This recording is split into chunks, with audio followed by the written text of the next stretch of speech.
बिस्मिल्लाहिर्रहमानिर्रहीम। एक दिन हज़रत सुलेमान अलैहिस्सलाम दरबार में बैठे थे कि इतने में अचानक मलकल मौत हज़रत अज़राइल अलैहिस्सलाम आ गए। सलाम किया तो सुलेमान अलैहिस्सलाम ने पूछा, कैसे आना हुआ?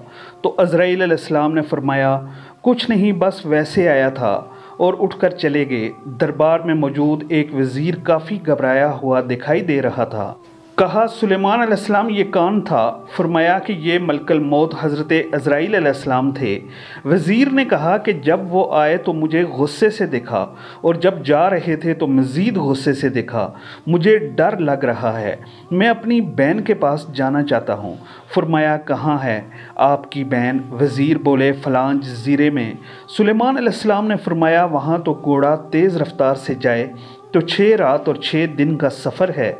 आप मेरा उड़ान तख्त ले जाओ और जल्दी पहुंच जाओगे। वज़ीर चला गया लेकिन वापस नहीं आया। कुछ दिन बाद अज़राइल अलैहिस्सलाम फिर तशरीफ़ लाए। या तो सुलेमान अलैहिस्सलाम ने उस दिन वाली बात का ज़िक्र किया तो अज़राइल अलैहिस्सलाम ने फरमाया कि इस वज़ीर का इंतज़ार मैं फ़लाँ जज़ीरे पर कर रहा था, क्योंकि इसकी रूह कब्ज़ करने का हुक्म इस जज़ीरे पर था। लेकिन जब मैंने दुनिया पर नज़र डाली तो वो यहाँ आपके पास बैठा था।